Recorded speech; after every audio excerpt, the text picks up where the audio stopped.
Bienvenue sur Artephodia, la chaîne éducative qui va t'apprendre plein de trucs hyper chouettes. Aujourd'hui, nous allons découvrir ensemble la mystérieuse Égypte antique. Bonjour, ici Captain Lou qui vous parle. Nous décollerons dans quelques instants pour un vol en direction de l'Égypte antique. Pour des raisons de sécurité, nous vous rappelons qu'il est important de rester concentré et ce, durant toute la durée du vol.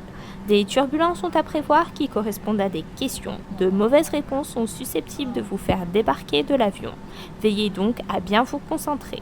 Nous vous remercions d'avoir choisi la compagnie Artephodia et vous souhaitons un agréable vol.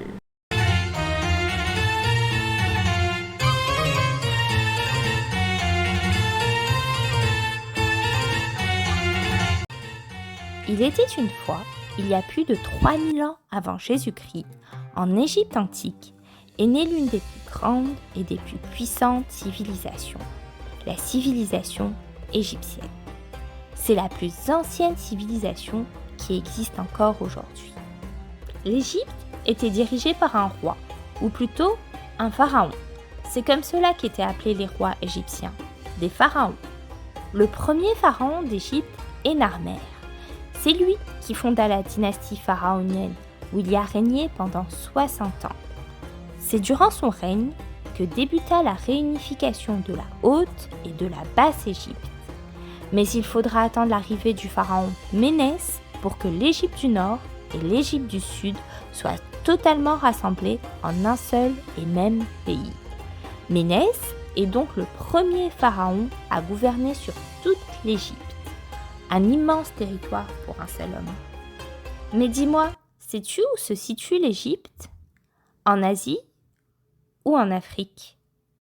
L'Égypte se situe au nord de l'Afrique, à l'extrême est, au bord de la mer Rouge. Mais ce qui l'a rendue la plus célèbre, c'est son immense fleuve appelé le Nil, l'un des plus grands au monde, ainsi que ses pyramides mystérieuses. Le Nil. Nous avons vu que le Nil était le plus grand fleuve au monde, mais sais-tu combien il mesure? D'après toi, le Nil mesure environ 6700 km ou 4000 km? La bonne réponse est 6700 km de long, ce qui lui permet d'avoir la première place dans le classement des plus grands fleuves au monde. Le Nil était un fleuve sacré pour les Égyptiens. C'est grâce à lui que l'agriculture en Égypte était possible. Et c'est aussi ce même fleuve qui alimentait en eau toute la ville. Et comme le dit si bien le dicton, sans eau, il n'y a pas de vie. Le Nil, lors de la saison des pluies, se remplissait tellement qu'arrivé au solstice d'été, le 21 juin, il se mettait à déborder. Cette date, le 21 juin, était une journée de fête pour les Égyptiens. L'on raconte qu'ils jetaient des fruits et des légumes dans le Nil en guise d'offrande pour remercier les dieux d'avoir libéré l'eau du fleuve. En débordant, l'eau qui s'échappait du fleuve allait directement dans la terre, nourrir les sols secs, ce qui permettait aux Égyptiens de cultiver des tas de fruits, légumes et surtout des céréales. Durant la saison sèche, où le niveau d'eau du Nil est bas, les cultures de fruits et de légumes se faisaient rares, mais en cultivant aussi des céréales qui se conservent bien plus longtemps que les fruits et les légumes, les Égyptiens avaient de quoi manger toute l'année. Les pyramides. Les pyramides, quant à elles, sont en réalité les tombes des grands pharaons et de leurs proches. Les plus grandes pyramides sont celles de Gizeh, situées dans la vallée des rois, où sont conservés les corps des plus célèbres pharaons.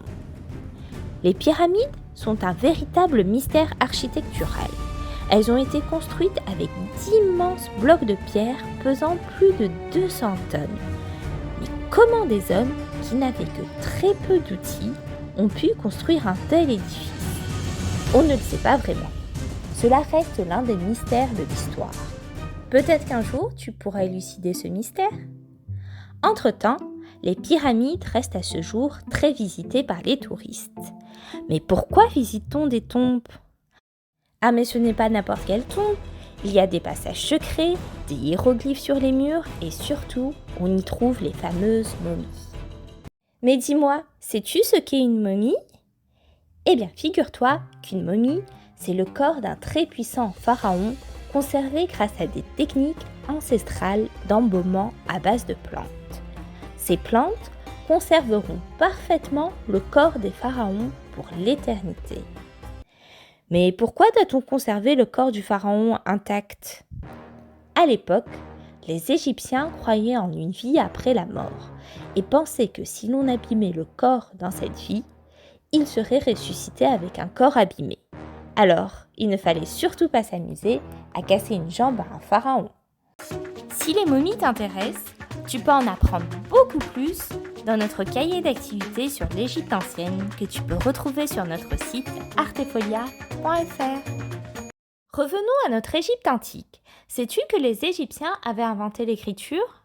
On appelle cela des hiéroglyphes. C'est l'ancêtre de l'écriture telle que tu la connais aujourd'hui. Et c'est aussi un peu grâce aux Égyptiens que de nos jours, on sait écrire. Vers 3000 ans avant Jésus-Christ, apparaît l'écriture dans la vallée du Nil. Ce sont les premiers hiéroglyphes. Ces signes sont des représentations très simples de la réalité. Êtres humains, parties du corps, animaux, plantes, outils, bref, tout y était représenté. Selon toi, combien de signes compte l'alphabet hiéroglyphique ? 24 ou 700 signes ? Il en compte plus de 700, qui sont toutes des consonnes ou des groupes de consonnes. Et oui, l'alphabet égyptien de l'époque ne connaît pas de voyelles. Bonjour la prononciation. Les hiéroglyphes sont longtemps restés un mystère car les voyageurs et les savants de l'époque prenaient ces signes pour des symboles magiques et n'y comprenaient absolument rien. Il aura fallu attendre les années 1820 pour que l'égyptologue français du nom de Jean-François Champollion puisse les déchiffrer. Et cela nous a permis de découvrir tout ce que l'on sait aujourd'hui sur la civilisation égyptienne. Mais comment a-t-il réussi à décoder tous ces signes ? C'est simple, les Grecs l'avaient fait avant lui. Il a simplement, lors d'une exploration, découvert une tablette où l'alphabet hiéroglyphique était traduit en alphabet grec, une langue que l'on connaît parfaitement. Une fois que l'on comprend à quoi correspond chaque lettre de l'alphabet, on peut construire des mots, puis des phrases, et ainsi déchiffrer toutes les écritures égyptiennes. À ton avis, comment s'appelle la tablette qui a permis de lire les hiéroglyphes ? La pierre de Rosette ou la pierre de Gizeh ? C'est la pierre de Rosette. Elle porte le nom du lieu où elle a été découverte, à Rosette. Voilà, tu sais déjà beaucoup de choses sur l'Égypte antique. Mais si tu souhaites aller plus loin et découvrir qui était Ramsès ou Cléopâtre, ou qu'est-ce qu'un papyrus et résoudre des mystérieuses énigmes sur l'Égypte, n'hésite pas à commander notre fascicule et à t'abonner pour plus de découvertes. Et si tu as aimé cette vidéo, laisse-moi un petit pouce vers le haut. À très vite sur Artefolia.